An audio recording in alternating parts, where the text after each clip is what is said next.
Hello hello, একাডেমির ছাত্রদের উদ্দেশ্যে বলছি, নামখানা একাডেমির ছাত্রদের উদ্দেশ্যে বলছি, তোমরা এখনে এখনে খাবার ঘরে চলে যাও, ওখানে খাওয়া দাওয়া হচ্ছে। নামখানা একাডেমির সমস্ত ছাত্রদের উদ্দেশ্যে বলছি, তোমরা এখনে এখনে খাবার ঘরে চলে যাও, ওখানে খাবার দিচ্ছে।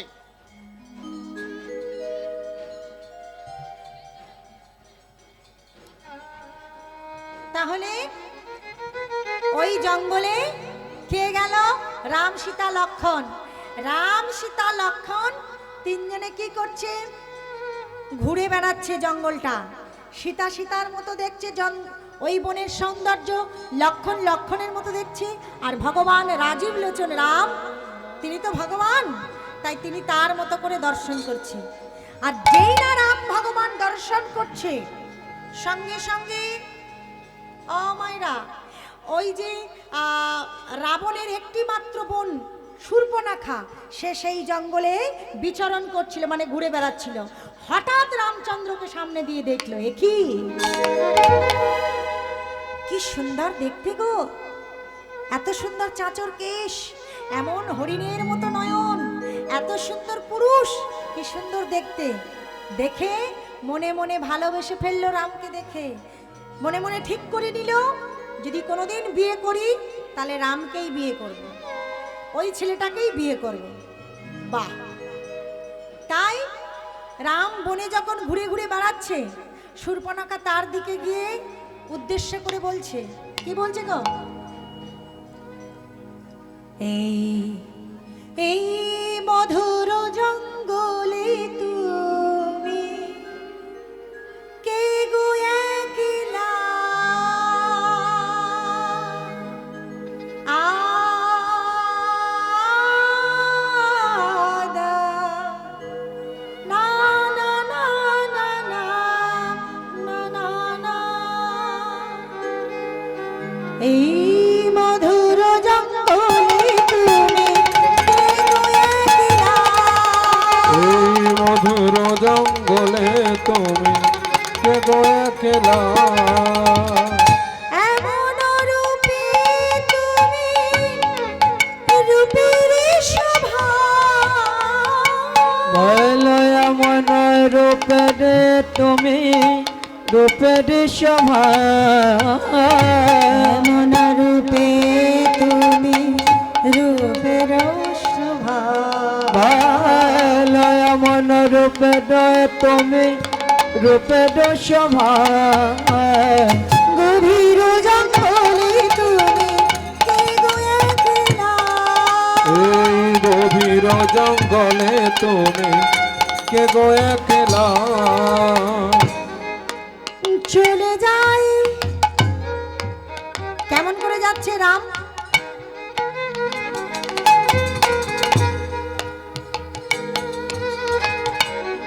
রামের এই রূপ দর্শন করে শূর্পণখা অপলক নয়নে তাকিয়ে, অনিমেষ নয়নে তাকিয়ে, এমন রূপের বাহারে একই অপরূপ, এমন রূপে তুমি একই অপরূপ, আর এমন রূপে তুমি একই অপরূপ, বলো এমন রূপেতে তুমি একই অপরূপ, গভীর জঙ্গলে তুমি কে গো সুপুরুষ, এই গভীর জঙ্গলে তুমি কে গো একলা, এই গভীর জঙ্গলে তুমি কে গো একলা, বলো গভীর জঙ্গলে তুমি কে গো একলা।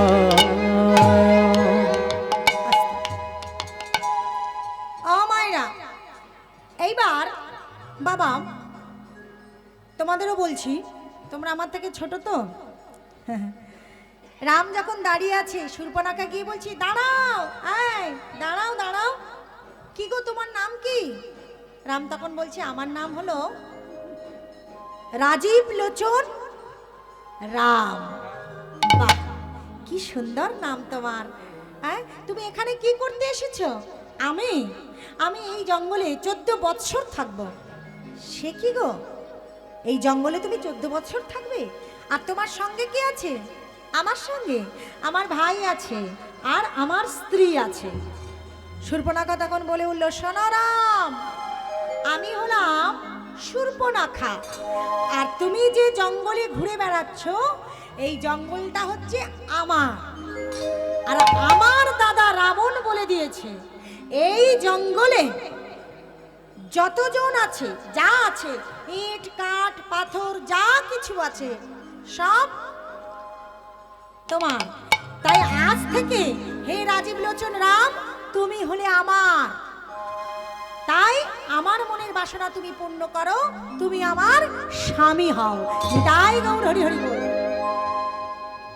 কিন্তু শূর্পণখা বলে উঠল, না, আমি তোমার কখনোই স্বামী হতে পারবো না। তার কারণ আমার স্ত্রী আছে, আমি অন্য একজনের স্বামী। আমার স্ত্রীর নাম সীতা। কিন্তু শূর্পণখা কিছুতেই শুনল না। যেই না শুনল, সঙ্গে সঙ্গে রাম লক্ষণকে ডেকে বলল, লক্ষণ,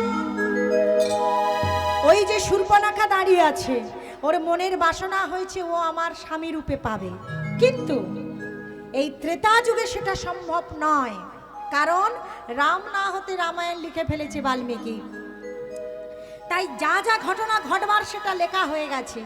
ও যদি নতুন করে চায় কিছু, আমি দিতে পারবো না। তাই আগত ত্রেতা যুগ, এই ত্রেতা যুগ শেষ করে আগত যখন দাপর যুগ আসবে, তখন আমি ওর মনের আশা পূর্ণ করব। তার জন্য কি করতে হবে? তার জন্য আগে থাকতে বুক করে রাখতে হবে। যেমন আমি এখানে কীর্তন করতে আসবো বলে 6 মাস আগে আমাকে বুক করা হয়েছিল। 6 মাস আগে আমাকে বাড়িতে গিয়ে কমলেশ্বর বাবু আর আরেকজন স্যার, এই স্যারের যে বাড়ি, এই স্যার আমাকে বুক করে এসেছিল যে তুমি ওখানে এই দিনে গান করবে। তা বিগত বছর খুব ঝড় জলের জন্য হয়নি, তাই এবছর এসেছি। তাই ঠিক তেমনই ভগবান শূর্পণখাকে কি করলো? বুক করলো। কিভাবে? লক্ষণকে বললো, লক্ষণ, ওর নাক আর কানটা কেটে নিয়ে এসো। লক্ষণ গিয়ে নাক কান কেটে নিয়ে আসলো। কেন? কারণ এই শূর্পণখা দাপর যুগে গোকুলে কৃষ্ণের সঙ্গে জন্মগ্রহণ করেছিল। কে? গোকুলে যখন কৃষ্ণ হয়েছিল, কৃষ্ণ যখন গোকুলে যশোদা ঘরে গিয়েছিল, ওই গোকুলে শূর্পণখাও জন্মগ্রহণ করেছিল, যার নাকও ছিল না, কানও ছিল না। কেন? ওই ত্রেতা যুগে নাক কানটা কেটে ফেলেছিল, নাম হয়েছিল কুবজা। তাই ভগবান রামচন্দ্র বলল, এ যুগে নয়, আমি দাপর যুগে গিয়ে কি করব জানো? ওর মনের আশা পূর্ণ করব। আমি ওর মনে আশা গোপন করব। ওর মনের আশা পূর্ণ করব। আমি ওর মনের আশা পূর্ণ করব। রাম হয়ে নয়, শ্যাম হয়ে আমি ওর মনের আশা পূর্ণ করব। বলে রাম হয়ে না, শ্যাম হয়ে আমি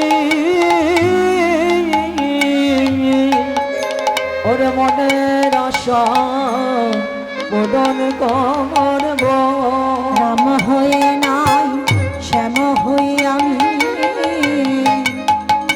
ওর মনের আশা পূর্ণ করলে। রাম হয়ে না, শ্যাম হয়ে ওর মনের আশা পূরণ করব। বলে রাম হয়ে নাই, শ্যাম হয়ে ওর মনের আশা পূরণ করব। রাম হয়ে নাই, শ্যাম হয়ে তোর মনের আশা পূরণ করলে। রাম হয়ে নাই, শ্যাম হয়ে আমি মনের আশা পূরণ করব। রাম হয়ে নাই, শ্যাম হয়ে আমি পূরণ করব ওরে মনের আশা পূরণ করব।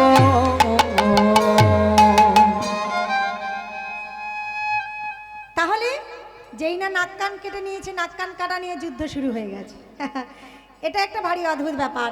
যেই না নাক আর কানটা শূর্পণখার কেটে নিয়েছে, শূর্পণখা সঙ্গে সঙ্গে দাদার কাছে গিয়ে নালিশ করেছে। কে? দশনন রাবণ। দাদা দেখো, ওই যে অযোধ্যাপতি রাম সীতা আর লক্ষ্মণকে নিয়ে বনবাসে এসেছিল, তাই আমার নাকটা আর কানটা কেটে নিয়েছে। অপরাধ, আমি তাকে স্বামী রূপে পেতে চেয়েছি। ওর শাস্তি দিতে হবে দাদা। একমাত্র ভগিনীর এই দুর্দশা দেখে রাবণ কি করলো? সীতাকে হরণ করতে ছুটলো। তাই সীতাকে হরণ করে নিয়ে এলো কোথায়? ওই লঙ্কায়। আর সীতাকে হরণ করে নিয়ে আসার জন্য রাম আর রাবণের যুদ্ধ বেঁধে গেল। আস্তে এইবার রাম রাবণের যে যুদ্ধ হচ্ছে, অনেক বড় যুদ্ধ মা। যারা যারা জানেন রাম রাবণের যুদ্ধ, আপনারা সবাই জানেন। যারা দক্ষিণ ভারতে বেড়াতে যাবেন দেখবেন একটা মহাসমুদ্র পার করে ভগবান রামচন্দ্র সীতার কাছে গিয়ে পৌঁছেছিল, যেটাকে বলা হয় লঙ্কা। এখনও দেখবেন সমুদ্রে খুব হালকা একটা দুটো পাথর ভাসছে, এরকম দেখা যায়। আজও বিজ্ঞানীরা সায়েন্টিফিকভাবে বিভিন্ন রকমভাবে তারা পরীক্ষা নিরীক্ষা করে দেখেছে কোন পদ্ধতিতে যে জলে শিলাটা ভাসছে, সেটা এখনো পর্যন্ত তার কোনো বাস্তবিক রূপ দিতে পারেনি বিজ্ঞানরা। এখনও একটা দুটো ভাসতে, অনেক যে ছিল সেটা না, এখনও একটা দুটো গেলে দেখা যায়। যারা দক্ষিণ ভারত যাবে গিয়ে দেখবে, আমার কথা মিলিয়ে নিও, কারণ আমিও তো দেখেছি। তাহলে ভক্তমণ্ডলী, ভক্তিবতী মায়েরা, কিছু কিছু জিনিস আছে যেগুলো বিশ্বাস না করলে পাওয়া যায় না, বুঝলে তো? বিশ্বাস হচ্ছে জীবনের মূল আধার। বিশ্বাস যদি না করো, কাউকে যদি তুমি বিশ্বাস না করো, তাহলে জীবনে কোনোদিন কিছু করতে পারবে না, দাঁড়াতেই পারবে না তুমি। সব কিছুতেই যদি আমরা নেগেটিভ দেখি, খারাপ কিছু দেখি, তাহলে কোনোদিন জীবনের কিছু ভালো হয় না। সব কিছুকে পজিটিভলি ভাবতে হবে। তাই আজকে রাম রাবণের যুদ্ধ হচ্ছে, যুদ্ধে বড় বড় যোদ্ধা মারা যাচ্ছে। কে? মহি রাবণ মারা গেল, হই রাবণ মারা গেল। রাবণের বড় বড় যুদ্ধ, সব ছেলে। এমনকি রাবণের বীর ভাই কুম্ভকর্ণ, সেও রামের সঙ্গে যুদ্ধে মারা গেল। এইবার বাকি রইল কি? রাবণের একটি মাত্র পুত্র, আর একজন বাকি রইল, তার নাম হচ্ছে ইন্দ্রজিৎ। তোমরা তো এখন ছোট, তোমরা এখন 7, 8, 9, 10 পড়ো। তোমরা তো এখন ওই মাইকেল মধুসূদন দত্তের বিভীষণের প্রতি ইন্দ্রজিৎ পড়নি। আমাদের সময়ে এইচএস সিলেবাসে মাইকেল মধুসূদন দত্তের বিভীষণের প্রতি ইন্দ্রজিৎ ছিল। আমাদের ম্যাডাম বোঝাতেন, আমি তখন খুব ভালোভাবে এগুলো বোঝার চেষ্টা করতাম যে কি বলতে চাইছে। এই যে ইন্দ্রজিৎ এমন একজন যোদ্ধা, এমন একজন বড় বীর, তাকে মারার ক্ষমতা রাম কিংবা লক্ষ্মণ কারোরই ছিল না। তুমি যদি প্রকৃত যোদ্ধা তৈরি হও, তুমি যদি প্রকৃত শিক্ষায় শিক্ষিত হও, তোমাকে হারানোর ক্ষমতা কারোর নেই। আর তুমি যদি ভুয়া কলে লিখে পাশ করো, তাহলে তোমার সে শিক্ষার মূল্য নাই। তাহলে এই যে ইন্দ্রজিৎ, সে ইন্দ্রকে জয় করেছিল বলে তার নাম ইন্দ্রজিৎ। আসল নাম হচ্ছে মেঘনাদ, মেঘনাদ বধ কাব্য। তাহলে সেই মেঘনাদ এত বড় যোদ্ধা ছিল, তাকে মারার ক্ষমতা লক্ষ্মণ তো দূরের কথা, রামেরও ছিল না। কিন্তু মরলো কেন? কি গো এই ছেলেমেয়েরা, তুমি বড় অনেক পড়াশোনা শিখেছ, প্রকৃত শিক্ষায় শিক্ষিত, তোমাকে কেউ হারাতে পারবে না। কিন্তু যদি তুমি অসৎ পথে চলে যাও, সেই শিক্ষাকে অসৎ পথে পরিচালনা করো, তাহলে কিন্তু সেই শিক্ষা একদিন স্তব্ধ হয়ে যাবে। এখানে বারবার বলছি, মানুষের মতো মানুষ হতে হবে। এই যে ইন্দ্রজিৎ এত বড় যোদ্ধা হয়েও তার কর্ম কি ছিল? সে ধর্মের বিপরীতে ছিল, ধর্মের বিপক্ষে ছিল, ধর্মের পক্ষে ছিল না। তাই তাকে মরতে হয়েছিল। কেমন ভাবে মরেছিল জানেন? ইন্দ্রজিৎ একদিন নিকুম্ভিলা যজ্ঞাগার, কারণ দশানন রাবণের, তিনি তো রাবণ মানে রাক্ষস, নিকষা সতী হচ্ছে তার মাতা। নিকষা সতী হচ্ছে রাবণের মায়ের নাম। তাহলে রাক্ষস, কিন্তু বাবা ছিল একজন বড় ঋষি। তাই বাবার ঔরসে সব কজন, কুম্ভকর্ণ, রাবণ সবাই রাক্ষস ছিল, কিন্তু বিভীষণ একমাত্র ধার্মিক ছিল। তারও কারণ আছে। কারণ দশরথ, যিনি দশরথ ছিলেন, তিনি পুত্রেষ্টি যজ্ঞ করার পরে 4 পুত্রকে পেয়েছিলেন। ওই যজ্ঞ থেকে যে চরু উৎপন্ন হয়েছিল, সেই চরু সেবা করার পর রাবণের 3 রানী সন্তান সম্ভবা হয়েছিল। আর সেই যজ্ঞের পূজারী ছিল রাবণের পিতা। সেই একই চরু নিয়ে গিয়ে নিকষা সতীকে খাওয়ানোর পর নিকষা সতী বিভীষণের জন্ম দিয়েছিল।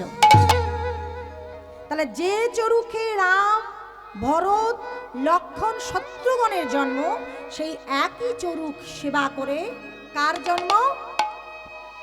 বিভীষণেরও জন্ম। হরিবল হরিবল। তাহলে ভক্তমণ্ডলী, ভক্তিবতী মায়েরা, এই বিভীষণ ধার্মিক, এই বিভীষণকে সামনে খাড়া করে রেখে রাম সীতাকে উদ্ধার করেছিল। এই কারণে আমরা সবাই বলি কি, ঘরশত্রুর ঘরশত্রুর বিভীষণ। কিন্তু প্রকৃতপক্ষে কি সত্যি ঘরশত্রু বিভীষণ ছিল? ছিল কি ছিল না, আজকে সেটা প্রমাণ হয়ে যাবে। তাহলে মায়েরা, আজকের ইন্দ্রজিৎ নিকুম্ভিলা যজ্ঞাগারে গিয়ে যজ্ঞ করছে। রাক্ষসদের দেবীর নাম নিকুম্ভিলা।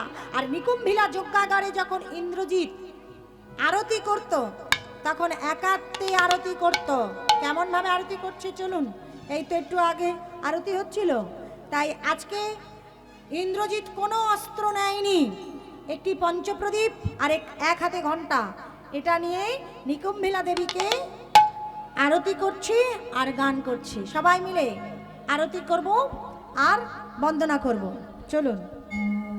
ওং জয় জগদীশ হর, জগদীশ হর, ওম জয় জগদীশ হর, স্বামী জয় জগদীশ হর। ভক্ত জনাকে সংকট, দাস জনাকে সংকট, প্রভু তুমি দূর করো। ওম জয় জগদীশ হর। তুমি ব্রহ্মা, তুমি বিষ্ণু, তুমি মহেশ্বর, প্রভু তুমি মহেশ্বর। তুমি মাতা, তুমি পিতা, তুমি মঙ্গলময়। ওম জয় জগদীশ হর, ওম জয় জগদীশ হর, স্বামী জয় জগদীশ হর।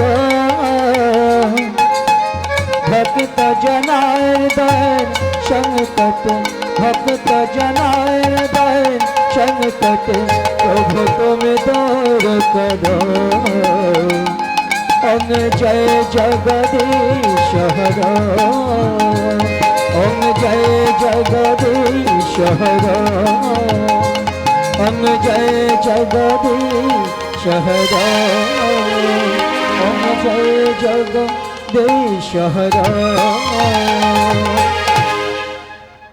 তাহলে এই যে আজকে নিকুম্ভিলা যজ্ঞাগারে যজ্ঞ করছে, আরতি করছে ইন্দ্রজিৎ, ঠিক সেই সময় যখনই ইন্দ্রজিৎ এমনভাবে আরতি করছে, হঠাৎ করে বিভীষণ চোরের মতো লক্ষ্মণকে পিছনের দরজা দিয়ে ওই নিকুম্ভিলা যজ্ঞাগারে প্রবেশ করিয়ে দিয়েছে। যেই না নিকুম্ভিলা যজ্ঞাগারে প্রবেশ করেছে, লক্ষ্মণ নিকুম্ভিলা যজ্ঞাগারে তীর ধনুক নিয়ে দাঁড়িয়ে পড়েছে।